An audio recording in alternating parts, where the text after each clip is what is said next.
Mesdames et messieurs, bonsoir. Il est 20h30. Voici les temps forts des informations en Guinée. Le cadran de la coopération entre la Guinée et le Japon est au beau fixe avec la construction du pont de Kaka. L'infrastructure fera 14 mètres de long. Bonne nouvelle, aucun nouveau cas de la fièvre hémorragique Ebola n'a été dépisté depuis 5 jours. C'est ce qui ressort de la conférence de presse animée par la commission de coordination interministérielle. Les Amazones de Guinée vont participer au festival international sur la culture africaine et afro-américaine à Cuba. Ceci s'inscrit dans le cadre du renforcement des liens de coopération et culturelle entre Conakry et la Havane. Bonsoir à tous. La Guinée est bel et bien candidate pour l'organisation de la Coupe d'Afrique des Nations de football, édition 2019 ou 2021. Après la visite des sites retenus pour cette compétition sportive à la dimension du continent, l'équipe de la Confédération africaine de football a été reçue en audience par le chef de l'État. Compte rendu Mohamed Lamine Souma. C'est une équipe d'inspection de la Confédération africaine de football CAF sur les infrastructures sportives de la Guinée. Elle est conduite par Adoum Djibrine, membre du comité exécutif de la CAF.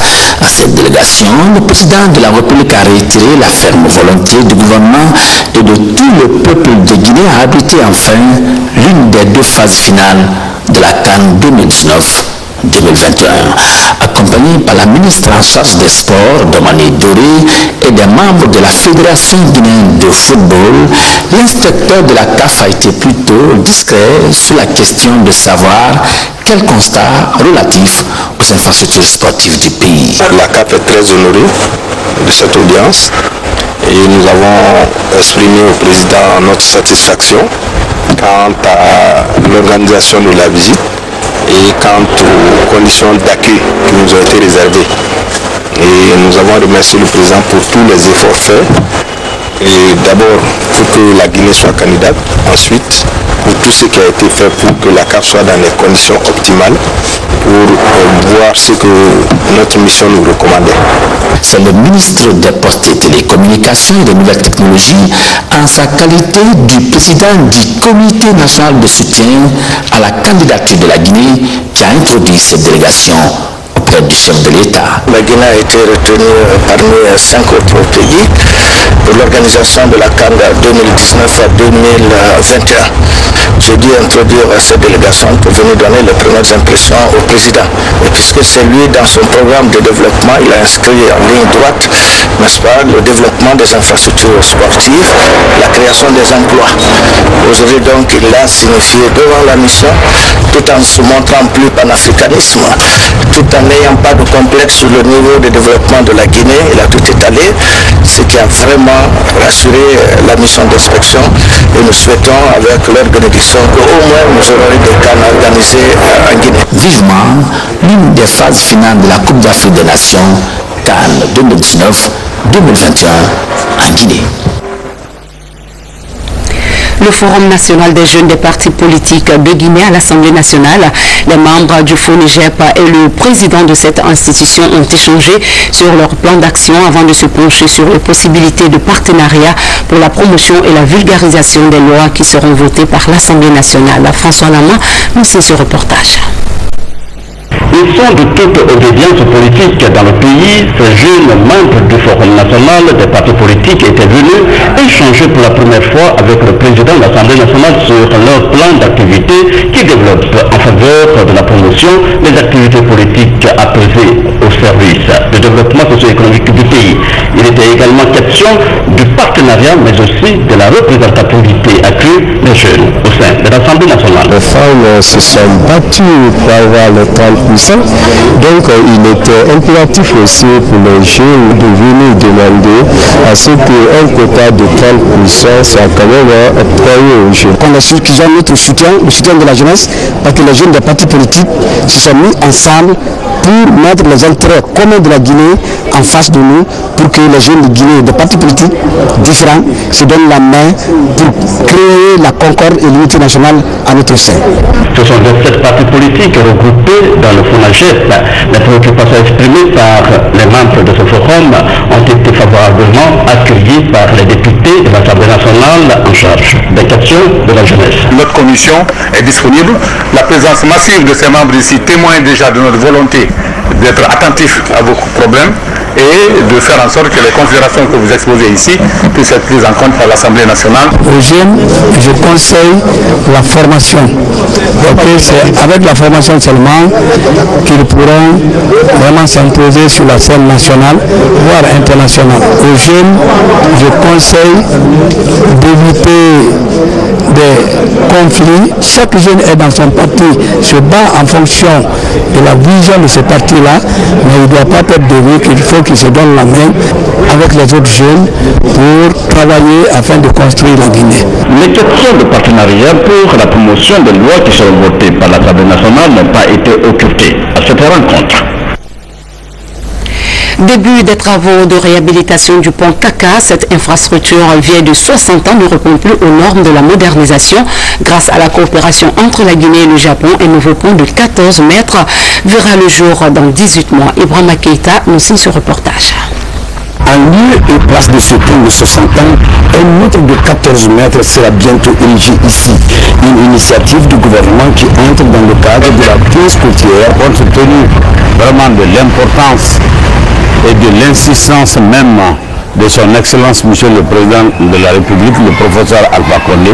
Nous avons fait démarrer les travaux de ce pont dans la deuxième quinzaine du mois de mars 2014. Pour une enveloppe financière de 12 millions de dollars, ce futur pont aura une longueur de 120 mètres linéaires pour 12 mètres de largeur, avec un passage piéton prévu. Son impact, c'est une liaison vraiment du reste de la Guinée avec la Guinée du Nord. Ce pont constitue directement une ouverture, une très grande ouverture avec cette région. Pour l'entreprise d'Aïe Construction s'active pour le rembrayage en attendant l'arrivée de la totalité des matériaux prévus la semaine prochaine. C'est donc un véritable travail de titan qui se développe ici, dans la commune de Koya, précisément au niveau du pont Kaka. L'objectif est clair, rendre la circulation fluide au bénéfice des populations guinéennes. Loin d'une promesse de campagne, le chef de l'État fait de l'amélioration des conditions de vie des Guinéens son défi. Le Premier ministre, chef du gouvernement, poursuit sa campagne d'information et de sensibilisation des populations sur l'importance de vivre dans un environnement sain. Mohamed Saïd Fofana invite les citoyens à œuvrer dans ce sens. Adi Kamara.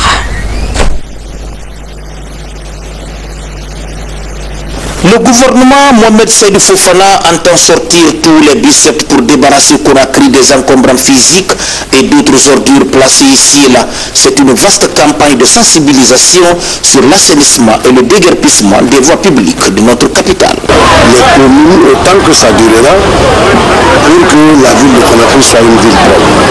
Donc ce n'est pas une opération de feu de paille, vous l'avez constaté que le lancement a été fait par M. le Premier ministre lui-même et ces opérations vont se continuer du jour et de nuit.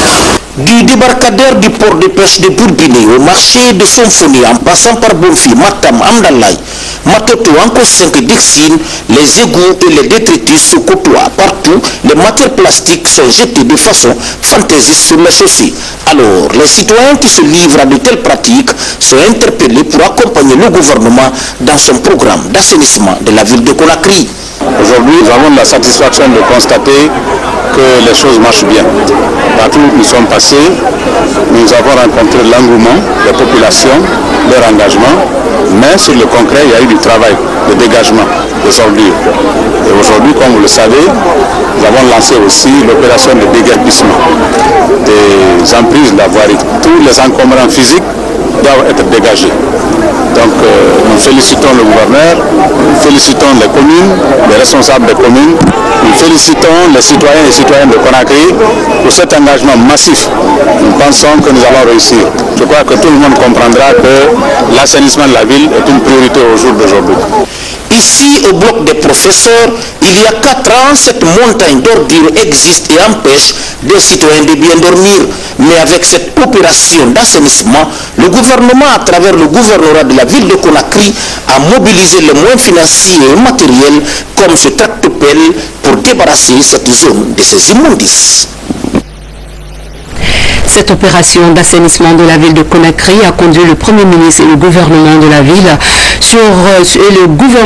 de la ville sur le terrain. Ce samedi, ils ont procédé au dégagement des immondices dans les 5 communes de la capitale, Moussa Bangora. D'assainissement, l'attention est portée vers les dépotoirs d'ordures des 5 communes de la capitale, du port artisanal de Boulbinaire au marché de Matoto, en passant par le bloc des professeurs et le pont de Bonfille. Le service public de transfert des déchets et les autorités communales sont à pied d'œuvre pour débarrasser la ville de ces immondices. Pour avoir une bonne santé, il faut que le milieu soit propre. Nous nous engageons de prendre la coupe que le Premier ministre et le gouverneur a mis à la disposition de la ville de Conakry pour la commune la plus assainie. Dès qu'il sera la commune la plus assainie, nous allons prendre cette coupe, Inch'Allah. Cette opération ville propre a double facette. En plus des ordures à débarrasser, les agents de la sécurité routière sont mobilisés pour déguerpir les vieilles voitures sur les artères principales. C'est une action gouvernementale, elle est pérenne. Mais je vous ai tout le temps dit que cette action-là me concerne à plus d'un titre. Parce que si la route est dégagée, c'est la fluidité. Si la route est dégagée, il y aura moins d'accidents. Ce qu'il faut savoir. En Guinée aujourd'hui, tout se passe sur notre route. Tout se passe sur notre route. La haine est remarquée, l'indiscipline est remarquée. C'est ce qu'il faut savoir. Le travail est progressif. Mais c'est les aspects de débordement des voiries liés à l'aménagement de la ville qui déborde et les mauvais stationnements des véhicules. On va continuer parce que ce n'est pas un seul jour que tout le monde comprendra. Initiée par le gouvernorat de la ville de Conakry en synergie avec le gouvernement, cette campagne s'étendra sur 3 mois inclusivement. Les acteurs impliqués dans ce processus promettent de mettre des bouchées doubles pour réussir le pari de redonner à Conakry son lustre d'antan. À la même page, les jeunes et femmes de Boulbiné se mobilisent pour assainir leur quartier. C'est une initiative de l'Association des jeunes pour la promotion de la pêche avec pour ambition de soutenir la campagne d'assainissement enclenchée par le gouvernement. Yaya Silla. Des chansons du groupe Les Étoiles de Boulbiné dédiées au président de la République, professeur Alpha Condé, ont été des moments forts de cette mobilisation des jeunes et des femmes de Boulbiné ce matin. Objectif, rendre la commune de Kaloum propre en général et du quartier Boulbiné en particulier. Les jeunes et femmes de Boulbiné évoluent en association en vue de conjuguer leurs efforts pour l'assainissement général de la ville de Conakry. C'est une association qui regroupe toutes les entités du quartier boulbinéen qui, de nos jours, ont compris la nécessité de s'unir afin d'appuyer le gouvernement dans sa mission pour atteindre les objectifs de la feuille de route. Conscient du progrès déjà acquis pour le professeur Alpha Condé, chef de l'État, président de la République. Nous nous engageons résolument à soutenir toutes les actions entreprises de façon inconditionnelle.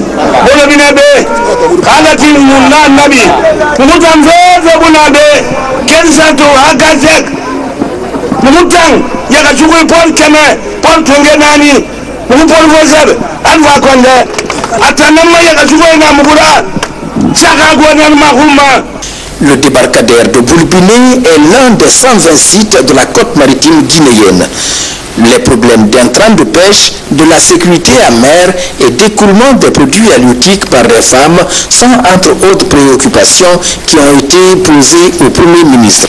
En réponse, le chef du gouvernement a rassuré les jeunes et les femmes de Boulbiné au nom du chef de l'État de l'engagement du gouvernement à lutter contre la précarité et le chômage des jeunes. Nous savons que vous avez des préoccupations, nous le savons, le président le sait, par rapport à votre emploi, par rapport au développement du secteur de la pêche artisanale, par rapport au développement des infrastructures.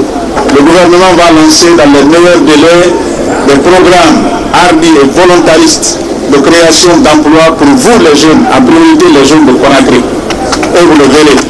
Je ne veux pas anticiper sur des informations. Vous savez, comme vous l'avez dit tout à l'heure dans le slogan mythique, Alpha Kafo, Alpha Kake. Quand le président promet quelque chose, il le réalise. Mais c'est que les Guinéens sont trop pressés. Alors je vous demande de ne pas être trop pressés. nous savons qu'il y a des difficultés. Nous avons beaucoup de routes. Et si vous avez constaté, au début de cette année, nous avons lancé beaucoup de programmes. Depuis une semaine, la commune de Kaloum se mobilise pour évacuer les ordures ménagères. Les camions et les machines sont à l'œuvre chaque jour pour rendre Kaloum la perle de Conakry. À présent, faisons le point sur l'évolution de l'épidémie de la fièvre Ebola. La commission de coordination interministérielle de riposte était ce matin face à la presse nationale.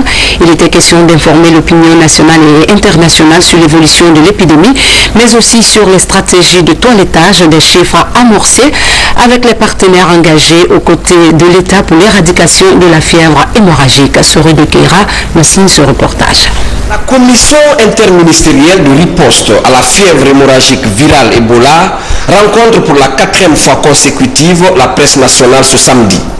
Accompagnée des experts de l'OMS et de l'Institut Pasteur de Paris, la commission évalue les résultats enregistrés dans la riposte. Les perspectives sont aussi dégagées pour maintenir les acquis.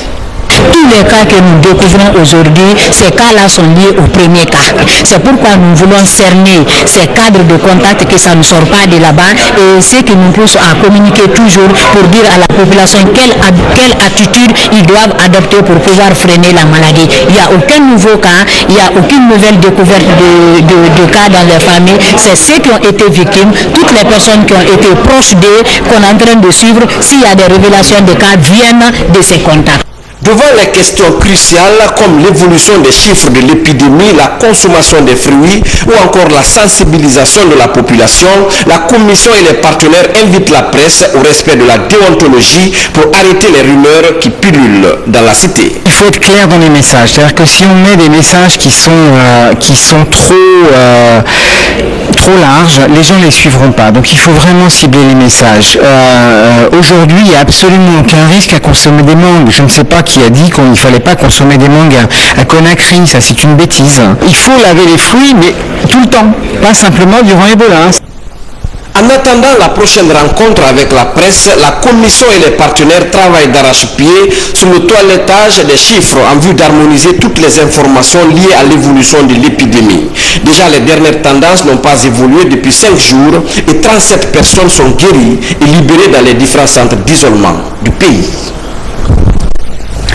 400 millions de francs guinéens, c'est le montant que vient de donner la communauté libanaise de Guinée pour soutenir le gouvernement dans sa lutte contre la fièvre Ebola. La remise a eu lieu ce samedi en présence des membres de la commission interministérielle de riposte contre la maladie et plusieurs ressortissants libanais vivant sur le territoire guinéen. Komara Moussa est le témoin de cette remise.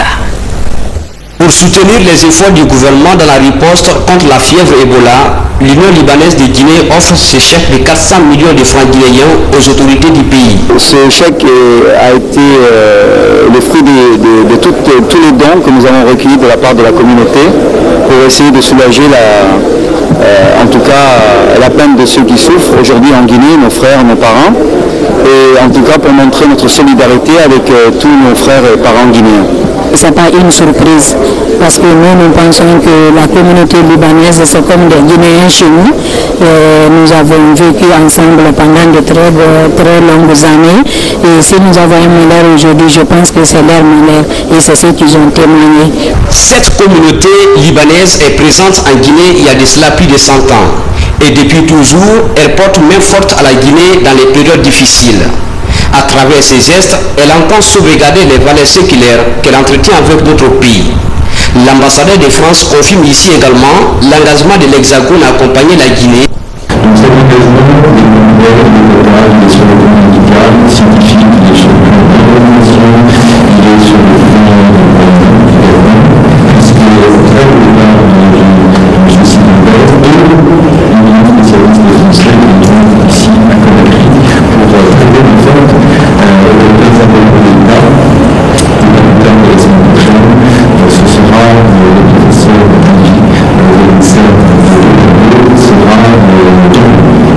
Les donateurs gardent l'espoir que ce don servira aux ayants droit. Pour votre information, après un engagement de 500 000 € la semaine dernière, la Commission de l'Union européenne porte à 1,1 million d'euros son assistance pour aider les communautés affectées en Guinée et dans les pays voisins, précise un communiqué. Le combat de neutraliser le virus d'Ebola implique la participation de tous. C'est dans ce sens que la première dame de la République, accompagnée des épouses des membres du gouvernement, a procédé à la remise d'un important lot de kits de protection aux enfants de la ville de Guékédou et de Massantan. Ali Badra Kondé nous en dit plus. Depuis l'annonce de la présence du virus Ebola en Guinée, les gestes de bonne volonté ne cessent de se multiplier pour freiner la propagation de cette épidémie. Après la remise officielle des désinfectants au ministère de l'enseignement préuniversitaire et de l'alphabétisation, la première dame de la République, Adjedjene Kondé, et les épouses des membres du gouvernement ont encore mis à la disposition des enfants de Guékédou et Massanta un important lot de désinfectants. En tant que mère, nous avons le devoir sacré de les protéger. Quand la nation est en danger, les femmes doivent être en première ligne pour la protéger et la sauver. C'est pourquoi que nous nous engageons aujourd'hui à accompagner la première dame de la République dans son programme d'assainissement de la ville de Conakry pour que le slogan qui lui est tant cher, j'aime ma ville, je la remporte, soit une réalité. Ce geste est composé de savon de chlore, des seaux et des cartons de sur-eau. Il permettra aux enfants de cette partie de la Guinée touchés par le virus Ebola de se protéger contre cette maladie. L'Ebola est effectivement dans notre pays et que par le temps qui court, notre cheval de bataille reste le respect des mesures préventives. Donc je pense que le geste des femmes, des épouses, des membres du gouvernement est vraiment en droite ligne avec notre politique. Tout ce que nous pouvons garantir, mesdames les épouses, c'est que ces dons iront directement aux ayants droit et dans l'avenir bénéfique. À travers ce don, la première dame de la République, Adjedjene Kondé, et les épouses des ministres se joignent à la synergie de riposte engagée par le gouvernement et ses partenaires. Restons à la même page pour ajouter que le comité de riposte contre la fièvre hémorragique met les bouchées doubles pour mieux informer et sensibiliser les populations. Ces experts ont échangé avec les leaders religieux. C'était au centre islamique de Donka. Un accent particulier a été mis sur l'implication des hommes de Dieu à sensibiliser les fidèles dans les lieux de culte. Salut Ouba.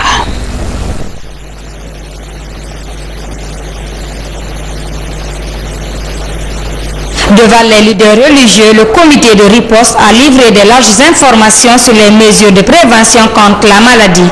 Ces spécialistes ont aussi demandé aux hommes de Dieu d'intensifier la sensibilisation dans les lieux de culte. De religieux en Guinée, ça veut dire que si on passe par le canal religieux, on peut atteindre tout le monde. Quand vous voyez le nombre de mosquées disséminées dans le pays, le nombre d'églises disséminées dans le pays, on est sûr que lorsqu'un message passe par l'église, lorsqu'un message passe par les mosquées, on est sûr d'atteindre le maximum de population. Satisfait de la rencontre, le secrétaire général aux affaires religieuses a, au nom de ses pairs, promis de multiplier la sensibilisation dans les mosquées et églises du pays. Tous ceux qui sont en train de sensibiliser aujourd'hui en Guinée, ici, que ce soit le gouvernement, que ce soit les ONG, que ce soit les organisations internationales, ceux-ci tous en train de nous aider, nous les religieux, nous les affaires religieuses. De ça, nous avons 12 350 mosquées depuis le vendredi. Chaque jour, il y a 5 sensibilisations dans chaque mosquée. Nous avons plus de 100 aussi églises. Tous aussi sont en train de sensibiliser aussi. Toujours ils sensibilisent. Le comité de riposte contre la fièvre Ebola compte élargir la campagne de sensibilisation à tous les niveaux pour toucher toutes les couches sociales du pays en vue de freiner la maladie en Guinée. Le rite de la marche pénitentielle de Conakry s'est tenu sur l'axe Kolea-Kaloum. Cette marche est un sacrifice pour les fidèles catholiques et intervient pendant le carême. Elle a été couronnée par une célébration eucharistique présidée par Monseigneur Vincent Koulibaly, épilogue d'une journée où chacun doit aimer et pardonner son prochain avec Marie-Angélique Bangora. C'est à la paroisse Saint-Michel de Coléa que les fidèles catholiques de Conakry ont débuté leur marche pénitentielle pour l'archevêché de Conakry ce vendredi. Pendant cette marche, l'occasion leur est donnée de confier leur intention à Dieu à travers le chapelet de la Vierge Marie. Nous sommes en marche vers Pâques et après 7 ans de jeûne, nous sommes obligés de venir nous repentir auprès du Seigneur. Dans cette marche pénitentielle, les organisateurs n'ont pas négligé le côté sanitaire. À cet effet, des mesures ont été prises pour désinfecter les mains des fidèles tout au long de la marche. Comme chaque année, la marche s'est terminée par une célébration eucharistique au cours de laquelle Monseigneur l'archevêque de Conakry a axé son homélie sur ce qui fait l'actualité, l'Ebola. Nous sommes chrétiens dans un pays qui traverse aujourd'hui l'épreuve de l'épidémie de la fièvre hémorragique à virus Ebola et qui est engagé qui a engagé une lutte farouche en vue de l'éradiquer. Nous sommes chrétiens dans un pays qui découvre concrètement que l'homme a ses limites, puisqu'il n'a encore trouvé ni vaccin ni médicament contre cette maladie. En tout, 16 de la vingtaine de paroisses de l'archidiocèse de Conakry étaient au rendez-vous. Celles plus éloignées ont effectué la marche pénitentielle dans leurs paroisses respectives, avec pour thème de méditation, je cite, « Supportez-vous les uns les autres et pardonnez-vous mutuellement ». Colossiens 3, verset 13. Direction l'intérieur du pays, la préfecture de Mandiana vient de bénéficier d'une chambre d'agriculture réalisée à hauteur de 130 millions de francs guinéens. Cette infrastructure permettra aux paysans de discuter des questions liées à la promotion du secteur agricole. À la Reine Baïloba, reportage. Ce bâtiment flambant neuf est le nouveau siège de la chambre préfectorale d'agriculture de Mandiana. Cette infrastructure, réalisée à hauteur de 130 millions de francs guinéens, a été rendue possible grâce au ristourne perçu de la vente des intrants. Pour les paysans de Mandiana, ce centre va permettre d'améliorer leurs conditions de travail. On est à la frontière comme ça. Pourquoi on a construit cette chambre? C'est pour que les paysans trouvent un endroit où discuter de leurs problèmes agricoles. Les travaux de construction de cette chambre ont duré 5 mois. Ce bâtiment comprend une salle de réunion, un secrétariat et un bureau. Il a été remis au monde agricole pour qu'enfin toutes les actions liées à la promotion de ce secteur dans la préfecture de Mandiana soient mieux coordonnées. Malgré ces multiples obstacles, ces difficultés de parcours, les initiateurs ont tenu le coup et sont parvenus à respecter le délai et à édifier un joli bâtiment où le monde rural devait se retrouver pour discuter de la destinée de cette activité au niveau de notre préfecture. Depuis la création de la Chambre nationale d'agriculture en Guinée il y a 20 ans, c'est la première fois qu'une chambre préfectorale ait l'initiative de construire son siège avec ses propres moyens. Pour préserver les valeurs séculaires des Soso, Mohamed Bintoura Bangoura a passé 30 ans à faire des recherches. Il nous dévoile ici les résultats de ses travaux sur l'alphabet Koré-Sebeli et la charte de Kemen Kiria. Au cours d'une conférence, l'historien souligne que les Soso sont originaires de Djalonké avant de définir le rôle que joue la langue Soso dont la portée s'étend à tout et à tous. Les détails dans ce reportage de Koumara Moussa.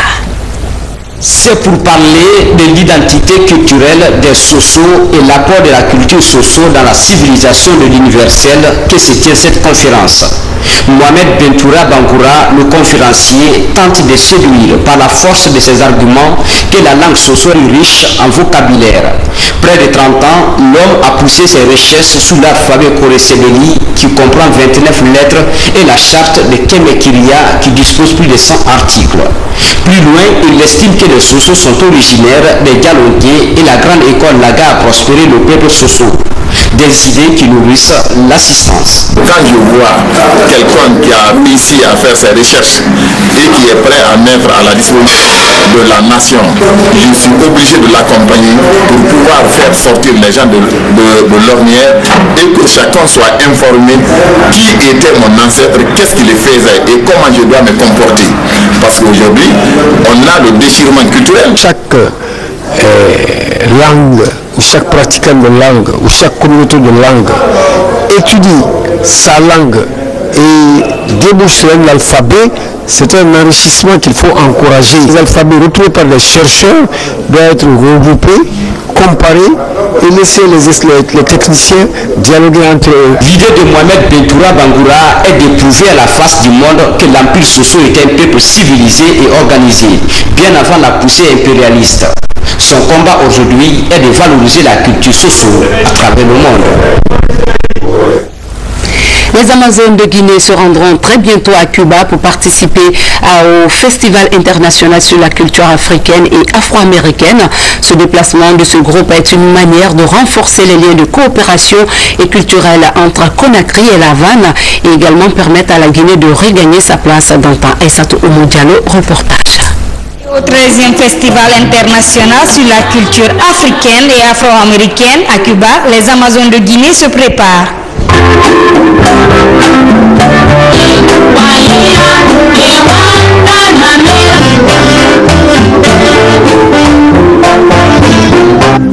Mardi et mercredi prochain, elles seront aux côtés d'un autre orchestre féminin cubain Moranaso pour clôturer ce festival et exprimer à travers la musique l'excellence des relations guinéo-cubaines. Je suis très contente, en premier endroit parce que après la visite de l'orchestre Aragon ici en Guinée au mois de décembre, ça sera un autre événement culturel que je suis sûre que va marquer une nouvelle étape dans les relations culturelles entre nos deux pays et aussi parce que ce voyage s'inscrit dans les efforts qu'on est en train de faire pour développer et redynamiser les relations entre nos deux pays. On pense toujours que dans la culture il y a beaucoup de potentialités. Cet événement à Santiago, la Guinée va encore remonter pour regagner cet espace qu'elle a perdu, cet espace musical, cet espace de célébrité, de modèle musical qu'elle a presque perdu à travers le monde, à travers les Amazones et d'autres formations qui vont suivre certainement. Nous allons regagner cet espace-là. Chapeau pour les Amazones et vive la coopération culturelle. Le Festival international sur la culture africaine et afro-américaine est une occasion de rapprochement entre les peuples africains et américains. Le groupe compte dignement représenter la Guinée à ce rendez-vous culturel où des milliers de mélomanes sont attendus. Je peux dire aux Guinéens de dormir tout tranquillement. Inch'Allah, les Amazones iront porter notre drapeau très très haut, Inch'Allah, à La Havane. Aujourd'hui, les Amazones prendront l'avion pour Cuba.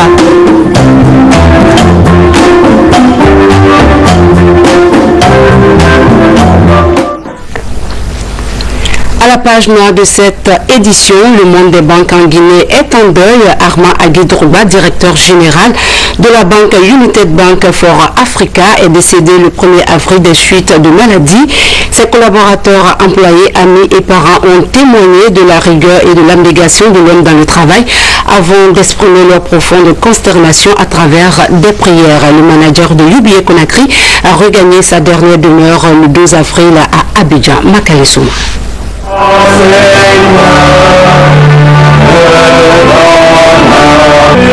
C'est une bien triste journée pour la famille du groupe UBA, pour le monde des banques et pour tous. Armand Aguidrouba, le directeur général de UBA Guinée, s'en est allé dans le royaume des cieux. M. Drogba considérait la Guinée comme une seconde famille. Il aura passé une dizaine d'années. Nous l'avions tous connu. Nous l'avions tous adopté. La triste nouvelle a été annoncée le 1er avril et depuis, tous ceux qui ont côtoyé Armand Aguidrouba sont encore inconsolables. Tout d'abord directeur adjoint de Ecobank avant d'être nommé en 2009 directeur général de UBA Guinée, Armand Drogba, né en 1971, est qualifié par ses employés comme un manager hors pair, un professionnel qui savait être là pour tous au moment indiqué. Il savait être frère et en même temps DG. Oui, il savait bien faire la distinction. S'il devait te cadrer, il le faisait sans hésitation. S'il devait te conseiller par rapport à ta vie personnelle, il savait le faire également. Douleur et consternation, mais surtout moment de prière et de bénédiction pour que l'âme de Armand Agui Drogba repose en paix. Il a retrouvé sa dernière demeure à Abidjan, en Côte d'Ivoire, ce 12 avril même, au cimetière William Sy.